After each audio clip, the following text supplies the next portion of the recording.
provide for the common defense, promote the general welfare, and secure the blessings of liberty to ourselves and our posterity, to ordain and establish this Constitution.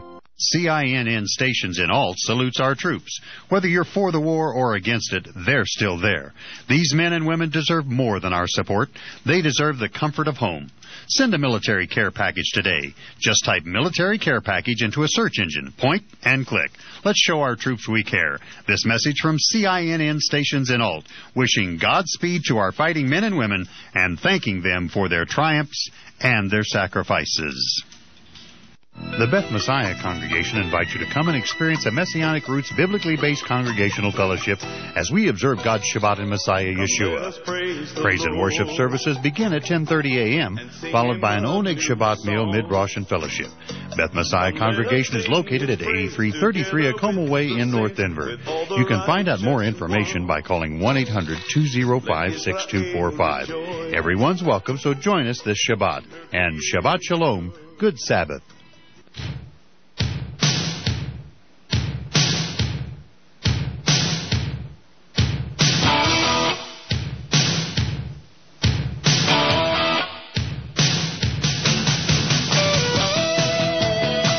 Many centuries ago, the Almighty spoke to some guy named Ezekiel, told him the following: Son of man, speak to the children of thy people, and say unto them, when I bring the sword upon a land, if the people of the land take a man from among them and set him for their watchman, if when he seeth the sword come upon the land, he blow the horn and warn the people, then whosoever heareth the sound of the horn and taketh not warning, if the sword come and take him away, his blood shall be upon his own head. He heard the sound of the horn and took not warning. His blood shall be upon him. Whereas if he had taken warning, he would have his soul delivered. But if the watchman sees the sword come and blows not the horn, and the people be not warned, and the sword do come and take any person from among them, he is taken away in his iniquity, but his blood will I require at the watchman's hand. So thou, son of man, I have set thee as a watchman unto the house of Israel. Therefore, when thou shalt hear the word of my mouth, warn them for me. Albert Einstein said something very similar. He said, those who have the privilege to know have the duty to act. My name is Howard Riell, and this is Real Truth. You're listening to the American Freedom Network, streaming live around the world at AmericanNewsNet.com, and on Facebook, and on YouTube, and on RealTV.com, and in the book, Real Truth, Stay Angry. And, of course, as always, broadcasting out across the Colorado Front Range on KHNC, Johnstown, Colorado, 1360 AM The Lion. Our call-in number, 877-254-7524. Item from Reuters, Dateline, New Delhi, India. Headline: Second India blackout in 2 days cuts power to 670 million. I quote, this is written by Frank Jack Daniel.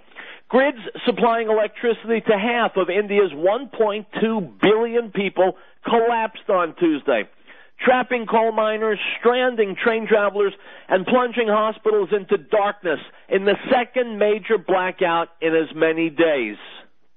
Related item from the London Telegraph.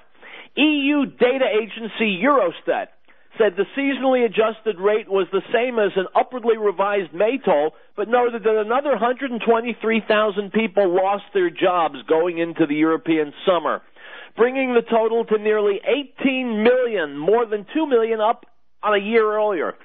Making a 14th successive monthly rise, analysts noted a cumulative rise of 2.248 million people since that rise began last April. Stop. So what the hell have we got here? I'm hitting you with Ezekiel, I'm hitting you with Albert Einstein, I'm hitting you with a blackout in India, and I'm hitting you with the economic collapse in the European Union. Real, where are you going with this? That's a good question. Glad I asked it. Now I'm going to answer it. There's a new book out that I'm reading, and folks, you have got to read this book. I don't get a penny for publicizing it. I'm simply reading it. It is incredible, and you've got to read it. It's called X Events, The Collapse of Everything, by a guy named John Casti, who lives in Austria, so I'm not going to be having him on the show anytime soon. Here's what the cover says. Today, a hidden catastrophe looms, the total failure of advanced civilization. Scientists like John Casti fear our intricate, technology-dependent society has become a house of cards, over-complex and increasingly vulnerable to sudden collapse. If certain extreme scenarios called X events, X is short for extreme, hit, the flow of communication, transportation, electricity, finance, food, water, and medicine will cease. We will re-enter the pre-modern world overnight. The story continues on the inside flap of the book. I'm reading. The modern industrialized world is a complex system on a scale never before witnessed in the history of mankind. Technologically dependent, globally interconnected, it offers seemingly limitless conveniences, choices, and opportunities. Yet the same modern civilization may be as unstable as a house of cards, fear complexity scientists like John Casti. All it would take to downsize our way of life, to send us crashing back to the 19th century, is a nudge from what Casti calls an X event, an unpredictable occurrence with extreme, often dire consequences. When an X event strikes, and scientists believe it will, finance, communication, defense, and travel will stop dead in their tracks. The flow of food, electricity, medicine, and clean water will be disrupted for months, if not years. What will you do? A renowned systems theorist, Casti shows how our world has become impossibly complicated, relying on ever more advanced technology that's developing at an exponential rate. Yet it is a fact of mathematical life that higher and higher levels of complexity lead to systems that are increasingly fragile and susceptible to sudden spectacular collapse. Fascinating and chilling X Events provides a provocative tour of the catastrophic outlier scenarios that could end up sending us crashing back to the pre-industrial age. Global financial black swans, a worldwide crash of the Internet that would halt all communication, the end of oil, nuclear winter, nanoplagues, robot uprisings, electromagnetic pulses, pandemic viruses, and more.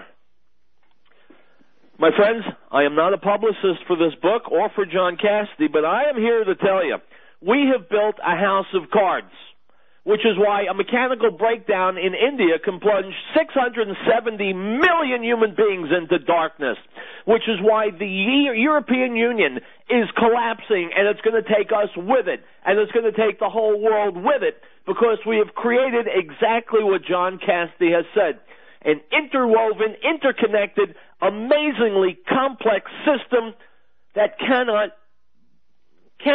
take anything like an X event, any kind of shuddering, any kind of shock to the system.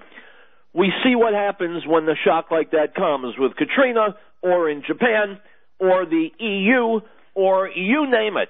Time after time after time, it weakens the entire edifice of the world, and our only approach to stave off these events is to build more and more complex systems that are more and more fragile. My friend, you've heard the word apocalypse. You've heard the word Armageddon. If you've been wondering how it's going to happen, well, there are many scenarios that could happen. I'm here to tell you that no matter which of them actually occurs, and one of them will, it will bring down what we laughingly call civilization. If I were you, I'd start getting ready for it. This is Real Truth. We'll be right back.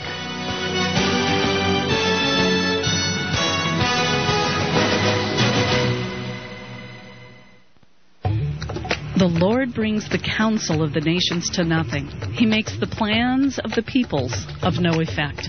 The counsel of the Lord stands forever, the plans of his heart to all generations.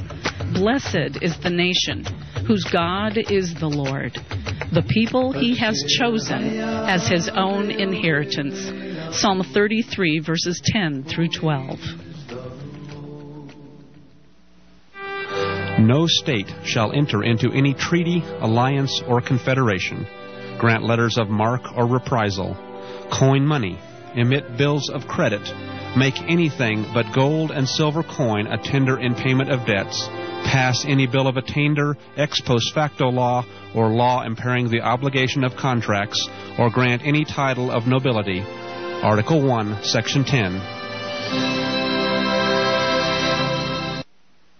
Restore Health and Counseling salutes the men and women in uniform who've answered the call for our freedoms. Let's give them the hero's welcome they deserve as they have fought hard to restore peace. America's troops are our angels of protection, so stand up and salute them proudly. That's from Restore Health and Counseling at 4705 Paris Street, serving Northeast Denver with complete substance abuse counseling for adolescents to adult and for private as well as professional drug, alcohol screening and treatment and rehabilitation. Visit us at www.rhctherapy.com or call 303-373-1188. Whether you're in automotive, sporting goods, hardware, health, wellness, electrical, electronics, construction, carpet cleaning, legal, or animal care, and offer exceptional customer service and provide quality services or goods, you're honest, reliable, and professional. If you have a business, we have the customers. Let us put you in touch with our loyal, supportive, and dedicated listeners today. They're waiting to hear from you. It's inexpensive. It's effective. Call KHNC at 1-800-205-6245.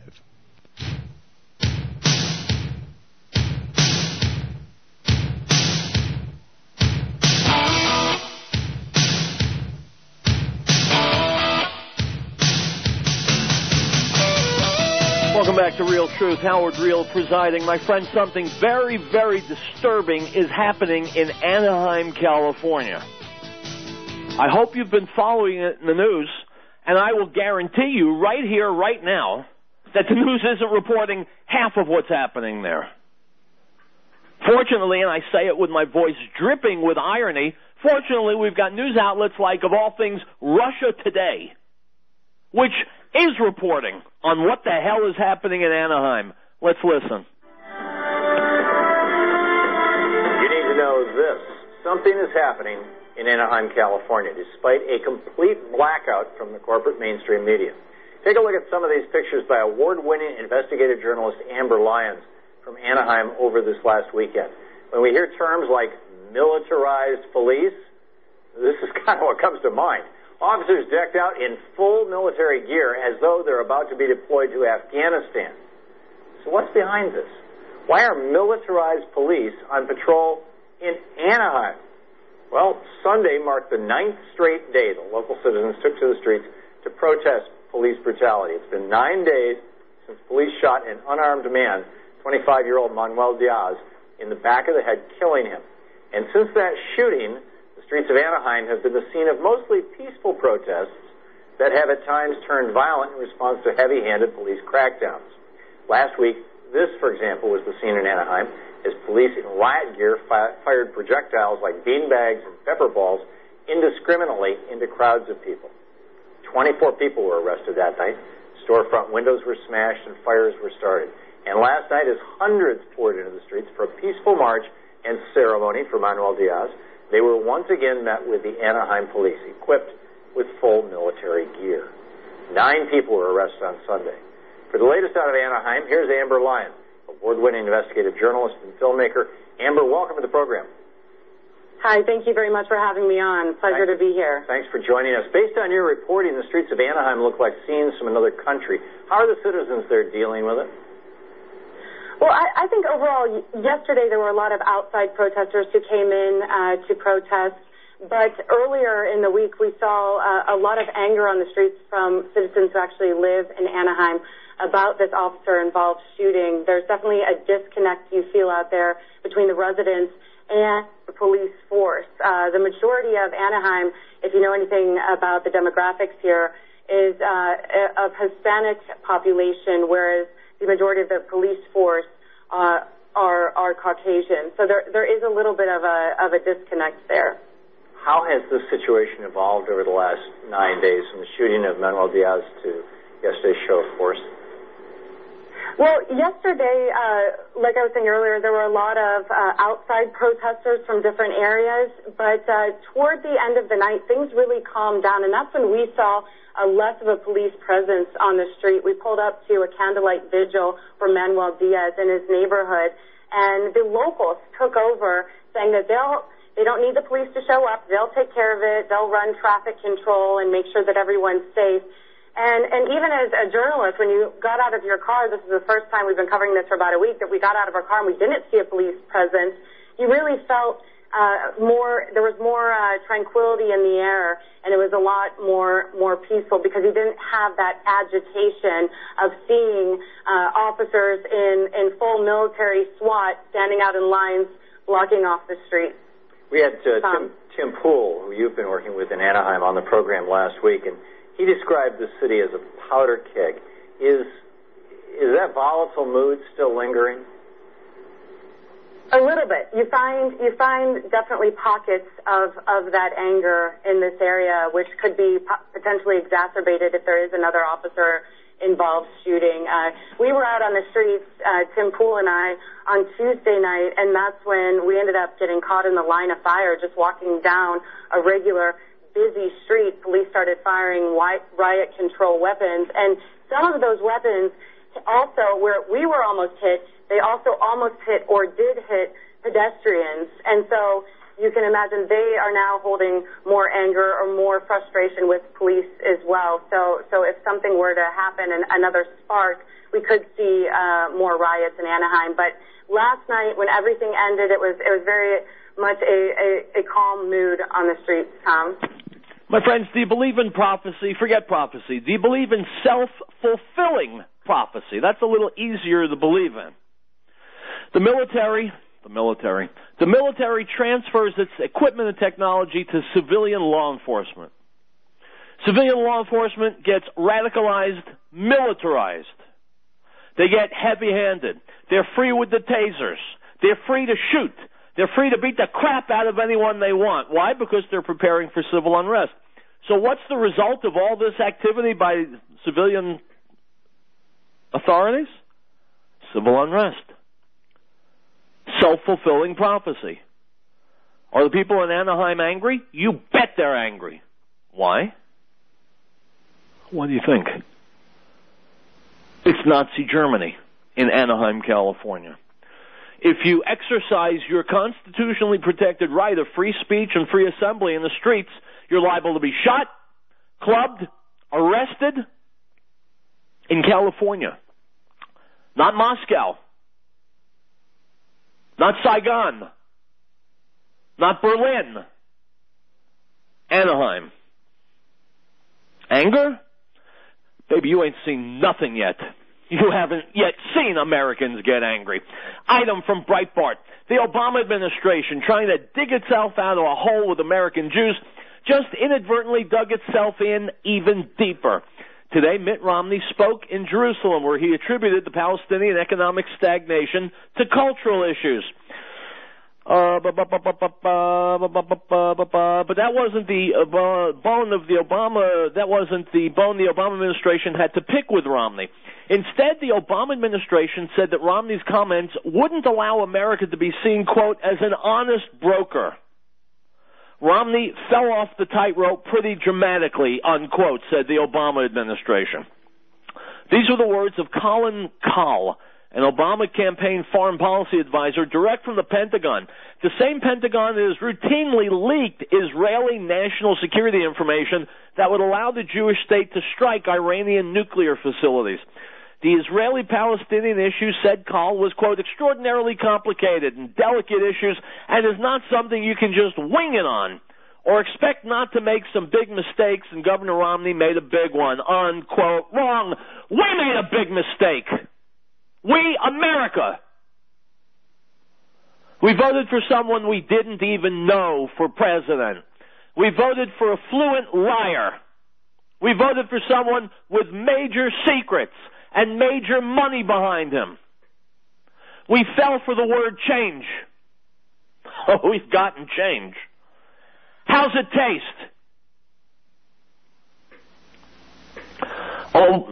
Obama cannot stand the fact that Romney is telling the truth. Israeli civilization is leading the world, and they're doing amazing things. The Palestinians are ignorant peasants who kill people. That's basically what he said. He's too much of a politician to say it, but I'm not a politician, so I can afford to speak the truth.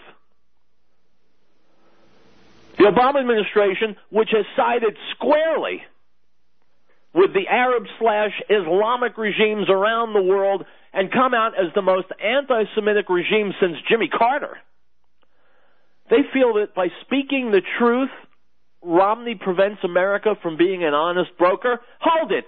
What are we brokering? I know the State Department has had its snout in Israeli politics for decades now. What are we brokering? Peace? Where's the peace? Bombs are dropping every day in Israel. What are we brokering? We're trying to be even-handed between innocent people who just want to live in peace and those who want to slaughter them. Where's the brokering? Where's the honesty? You don't be even-handed between good and evil. You preserve and protect good, and you destroy evil. My friends, I'm metaphorically reaching through the radio or the internet and grabbing you by your lapel. And I'm saying, don't think you can roll your eyes at what happens in the Obama administration. If you voted for him, then you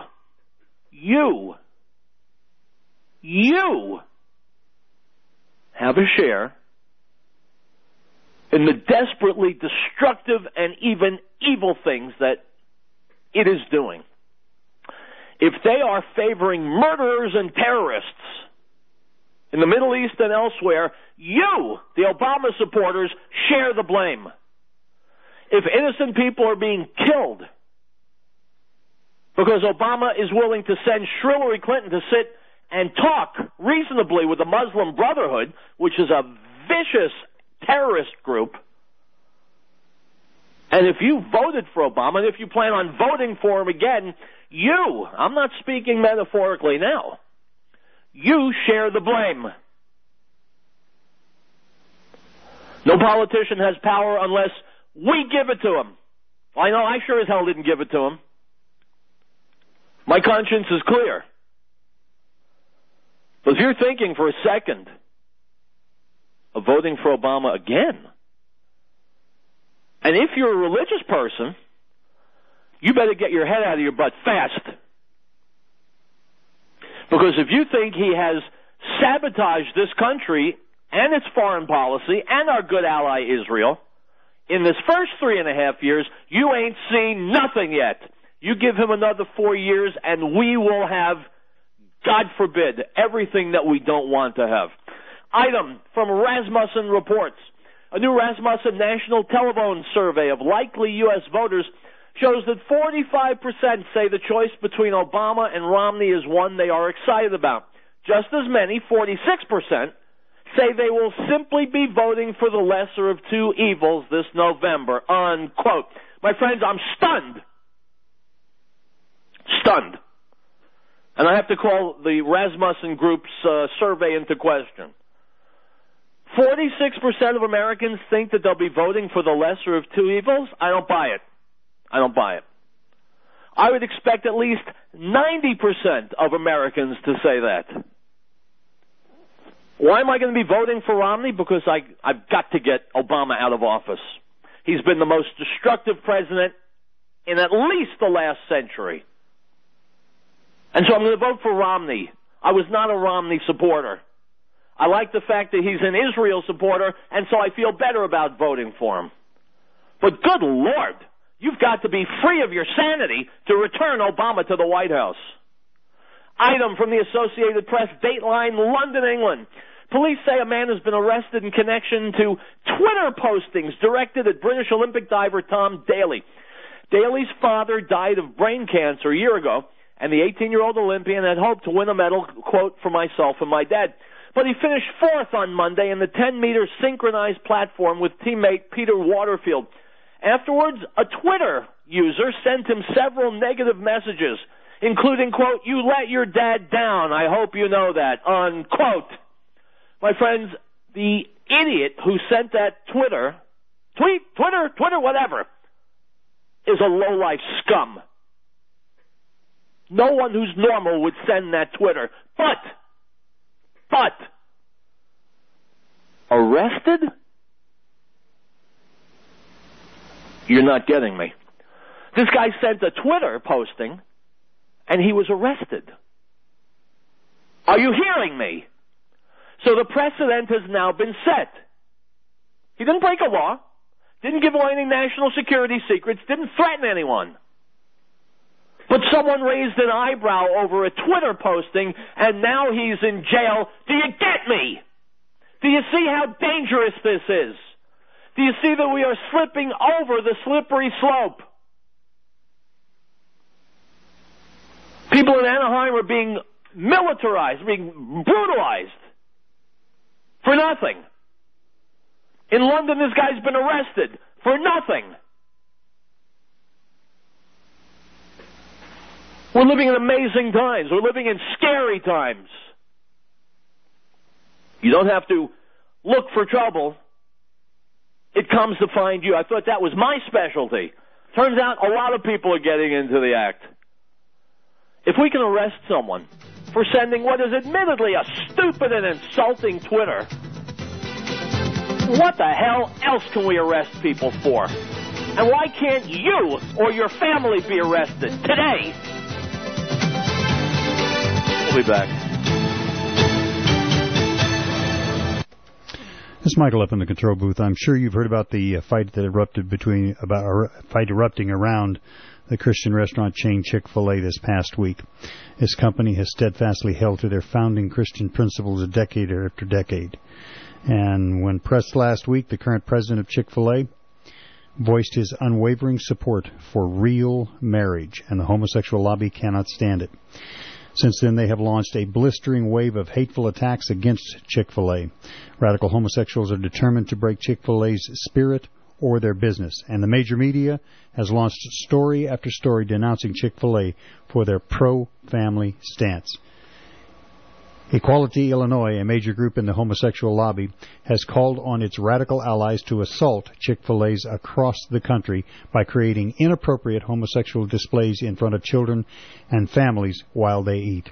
Radical rank-and-file members have flooded the Internet with Facebook images and messages of hate in an attempt to demonize anyone who still eats there. Mayors of Boston and Chicago have each announced that they will do whatever they can to undermine and destroy local Chick-fil-A restaurants. The homosexual lobby is determined to stamp out any opposition to their radical agenda. That's why we're calling on all public advocate supporters to stand by Chick-fil-A in this storm. Tomorrow, Wednesday, has been marked as a special day to eat Chick-fil-A. If you're appreciated the pro-family stance that they are taking, show them by supporting them. We have to show them that all other Christians and moral businessmen out there have their pro-family customers will support them when they come under attack by dangerous homosexual lobby. We hope you will support this movement that's nationwide here in going tomorrow to your local Chick-fil-A and showing your support. Buy a sandwich if they have a delicious fish or chicken sandwiches, but that's not the point. The point is to go there in support of Chick-fil-A. Go there and buy a sandwich, have lunch, tell the manager there that you support the stand that Chick-fil-A has taken over the years. Once again, we're calling for all public advocate supporters to stand by Chick-fil-A tomorrow, earmarked as a special day to eat Chick-fil-A and appreciate and let them know that you appreciate their pro-family stance. And we thank you. Thanking them for their triumphs and their sacrifices. The Beth Messiah congregation invites you to come and experience a Messianic Roots biblically based congregational fellowship as we observe God's Shabbat in Messiah Yeshua. Praise and worship services begin at 10:30 a.m., followed by an Oneg Shabbat meal mid-Rosh and fellowship. Beth Messiah congregation is located at 8333 Acoma Way in North Denver. You can find out more information by calling 1-800-205-6245. Everyone's welcome, so join us this Shabbat. And Shabbat Shalom, good Sabbath.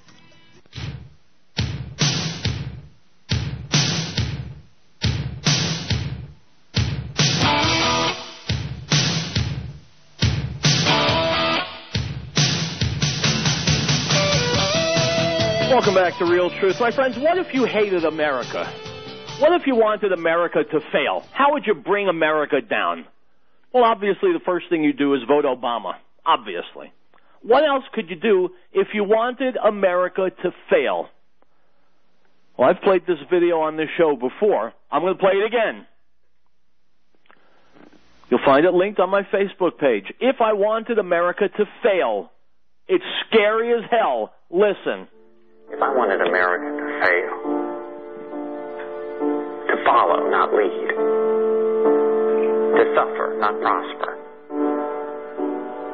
to despair, not dream, I'd start with energy. I'd cut off America's supply of cheap, abundant energy. I couldn't take it by force. So I'd make Americans feel guilty about using the energy that heats their homes, fuels their cars, runs their businesses, and powers their economy. I'd make cheap energy expensive, so that expensive energy would seem cheap. I would empower unelected bureaucrats to all but outlaw America's most abundant sources of energy. After banning its use in America, I'd make it illegal for American companies to ship it overseas. If I wanted America to fail, I'd use their schools to teach one generation of Americans that their factories and their cars will cause a new ice age, and I'd muster a straight face so I could teach the next generation that they're causing global warming. When it's cold out, I'd call it climate change instead. I'd imply that America's cities and factories could run on wind power and wishes. I'd teach children how to ignore the hypocrisy of condemning logging, mining, and farming while having roofs over their heads, heat in their homes, and food on their tables. I would never teach children that the free market is the only force in human history to uplift the poor, establish the middle class, and create lasting prosperity. Instead, I'd demonize prosperity itself so they will not miss what they will never have. If I wanted America to fail, I would create countless new regulations and seldom cancel old ones. It would be so complicated that only bureaucrats, lawyers, and lobbyists could understand them. That way small businesses with big ideas wouldn't stand a chance. And I would never have to worry about another Thomas Edison, Henry Ford, or Steve Jobs. I would ridicule as flat earthers those who urge them to lower energy costs by increasing supply. And when the evangelists of common sense try to remind people about the laws of supply and demand, I'd enlist a sympathetic media to drown them out. If I wanted America to fail, I would empower unaccountable bureaucracy seated in a distant capital to bully Americans out of their dreams and their property rights. I'd send federal agents to raid guitar factories for using the wrong kind of wood. I'd force homeowners to tear down their own homes built on their own land. I'd make it almost impossible for farmers to farm, miners to mine, loggers to log, and builders to build.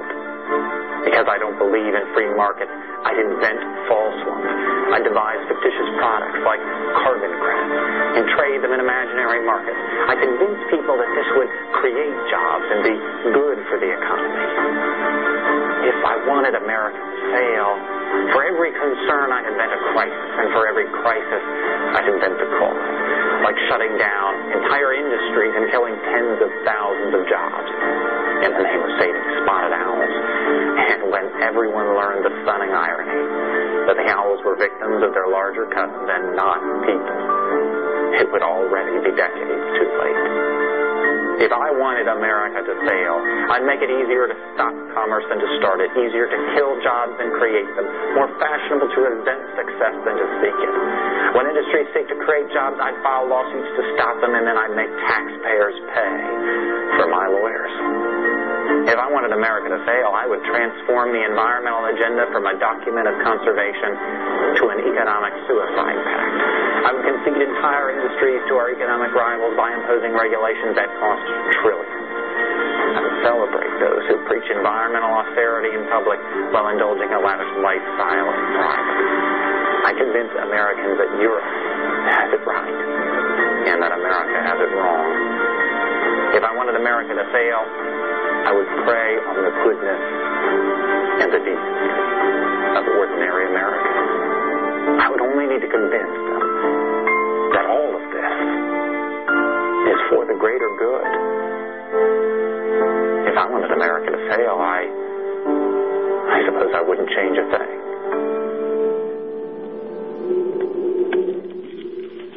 Are there, my friends, people who want America to fail? I don't mean idiots running around the streets. I mean, are there people in the upper echelons of power who want America to fail? Oh, you bet there are. Because they have idiotic visions of a global government.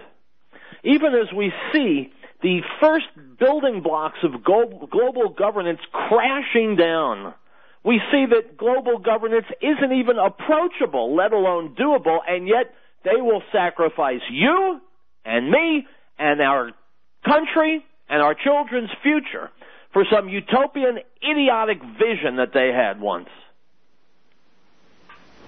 There will never be a global government. Not doable, not happening. But it won't keep people from bringing America low in the hopes of establishing one. That's the great tragedy. Item from Reuters. 2 car bombs ripped into a busy intersection at a public square in Baghdad on Tuesday, killing at least 19 people, a week after a wave of deadly bombings highlighted Iraq's struggle with militant groups. Stop! My friends, if only Muslims would understand Islam. Item from theexaminer.com. In an ad that played during the opening ceremony of the London Olympics, Massachusetts Democrat Elizabeth Warren suggested the United States be more like communist China, the New York Sun reported today. We've got bridges and roads in need of repair and thousands of people in need of work. Why aren't we rebuilding America, Warren asked. Our competitors are putting people to work building a future. China invests 9% of its GDP in infrastructure. America, we're at just 2.4%. We can do better. Stop. Elizabeth, you can do better. Get your head out of your ass. America is an economic miracle if you and other politicians will take the shackles off. We would leave China in the dust. China, where tens of hundreds of millions of people live as peasants. This is your economic model, Elizabeth? What a moron. Item from the Huffington Post. As the death toll mounts in Syria and the country slides deeper in the civil war, the world should be thankful that the Assad regime never succeeded in developing nuclear weapons, which almost happened in 2007. Stop! It was Winston Churchill who said 9/10 of wisdom consists of being wise in time. In time. Imagine if Syria had nuclear weapons. We would already, God forbid, be seeing mushroom clouds rising in the Middle East. Now explain to me why we can leave Iran untouched and unfettered as it develops its nuclear program. It is by the grace of God alone, and I don't say that lightly, that Syria does not have nuclear weapons. It is by the grace of God alone that other Islamic countries do not have nuclear weapons, because when they do, they will use them. That's why it's up to us to stop them. We'll be back. The Beth Messiah Congregation invites you to come and experience a Messianic Roots biblically based congregational fellowship as we observe God's Shabbat in Messiah Yeshua. Praise and worship services begin at 10:30 a.m., followed by an Oneg Shabbat meal mid-Rosh and fellowship. Beth Messiah Congregation is located at 8333 Acoma Way in North Denver. You can find out more information by calling 1-800-205-6245. Everyone's welcome, so join us this Shabbat. And Shabbat Shalom, good Sabbath. If catastrophe struck, would your family be prepared? Are you confident you wouldn't react in a panic? Is there one place to get all of your emergency supplies? Ferris Survival encourages you to have confidence through preparation, not panic through crisis. Ferris Survival, located at 3366 South Broadway, is a professional, reputable, full-service business providing quality, realistic preparedness supplies at an affordable price. Go online, stop by, or call 303-781-0343. Ferris Survival. If you're spending hard-earned money on supplements, you need to know about Bio Superfood because you're probably shortchanging yourself on nutrition and value.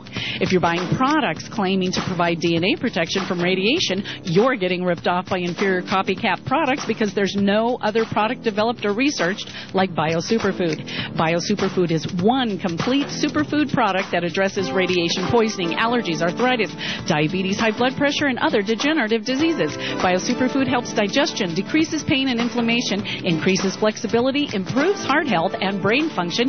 It boosts your immune system and even inhibits the AIDS virus in cancerous cells. It's an antibacterial, antifungal, and anti-inflammatory. BioSuperfood is not another supplement. It's a whole food and contains over 5,000 nutrients. Call now and ask about your special discounts on your BioSuperfood purchase at 303-257-7576. That's 303-257-7576 or biosuperfood@hotmail.com.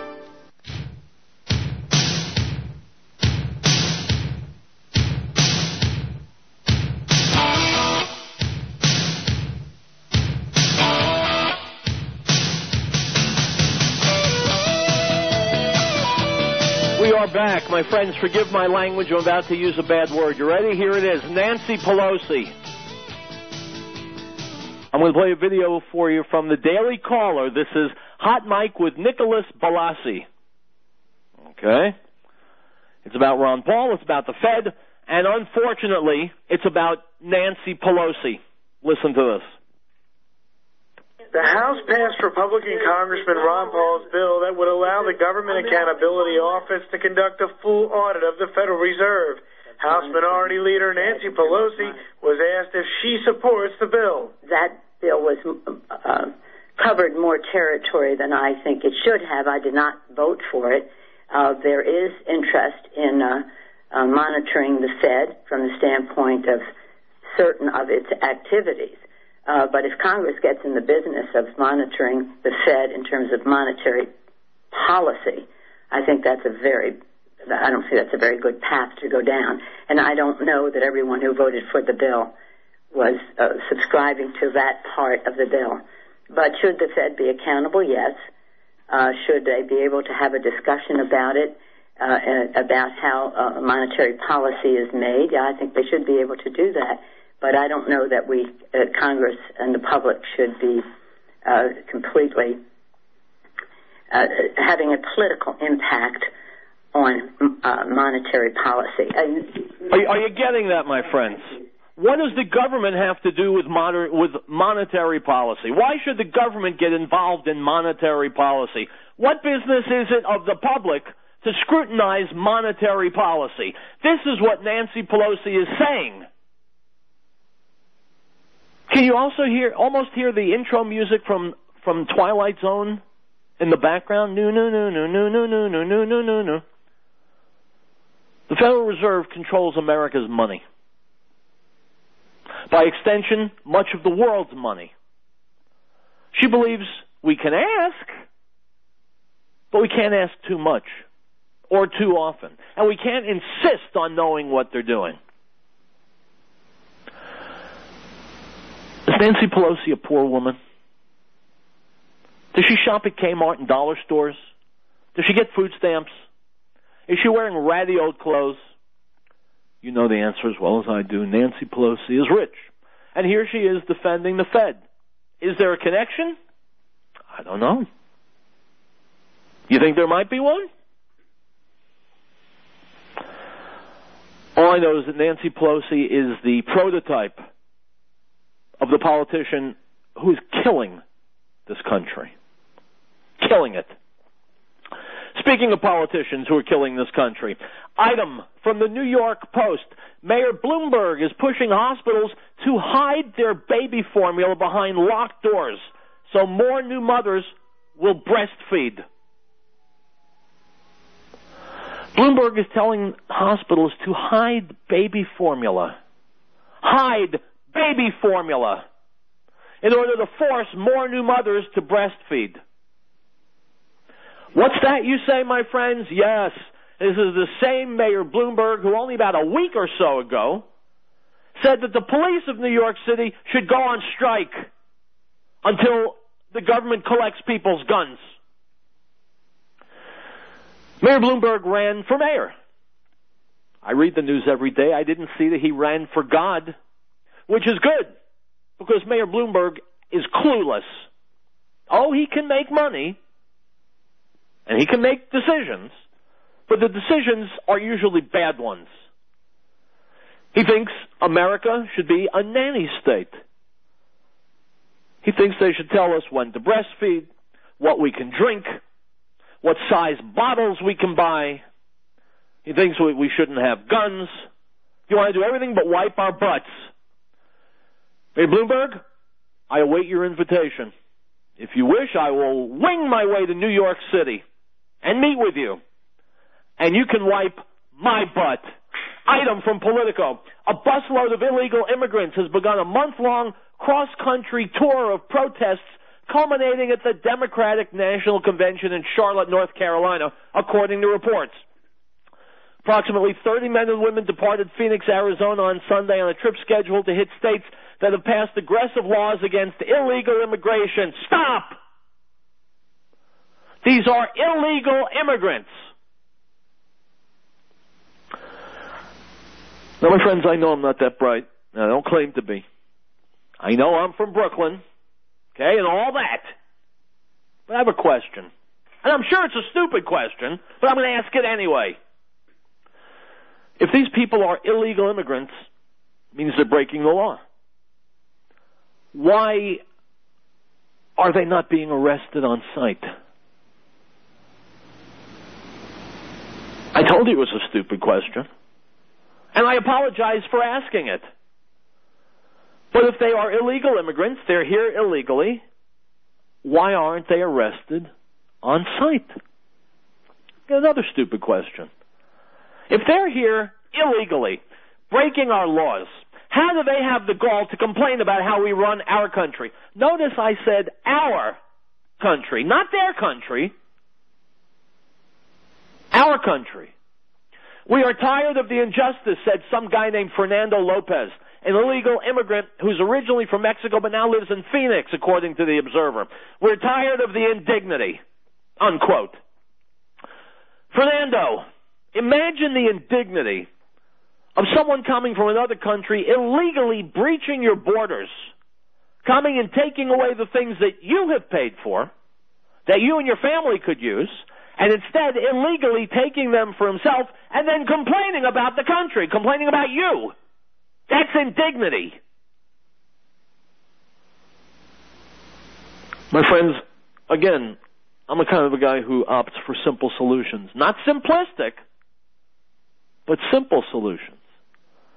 If there's a busload of illegal immigrants who have gripes against the United States from which they are sponging, arrest their illegal immigrant asses, send them back to the slums of Mexico.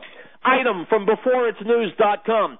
The U.S. Drought Monitor reported a nearly threefold increase in areas of extreme drought over the past week in the 9 Midwestern states where 3/4 of the country's corn and soybean crops are produced. That expansion of D3, or extreme conditions, intensified quite rapidly, and we went from 11.9% to 28.9% in just 1 week, said Brian Fuchs, a climatologist and drought monitor author, told AFP. More than 95% of Illinois is in severe drought or worse, according to national reports. So let's start using corn for food and not for fuel. And the Lord spoke to Moses, saying, Speak to the children of Israel, and say to them, The feasts of the Lord, which you shall proclaim to be holy convocations, these are my feasts. 6 days shall work be done, but the 7th day is a Sabbath of solemn rest, a holy convocation. You shall do no work on it. It is the Sabbath of the Lord in all your dwellings. Leviticus chapter 23, verse 1 through 3. We, the people of the United States, in order to form a more perfect union, establish justice, ensure domestic tranquility, provide for the common defense, promote the general welfare, and secure the blessings of liberty to ourselves and our posterity, do ordain and establish this Constitution for the United States of America. CINN stations in Alt salutes our troops. Whether you're for the war or against it, they're still there. These men and women deserve more than our support. They deserve the comfort of home. Send a military care package today. Just type military care package into a search engine. Point and click. Let's show our troops we care. This message from CINN stations in Alt, wishing Godspeed to our fighting men and women and thanking them for their triumphs and their sacrifices.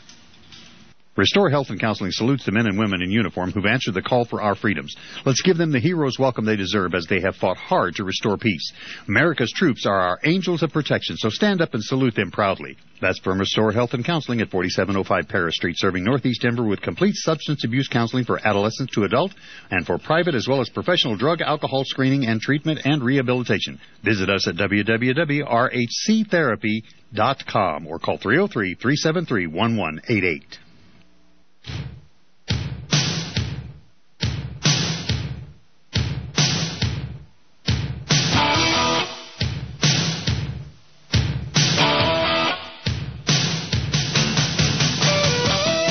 4 minutes left in Real Truth. Let's make them count. Item from the freewoodpost.com.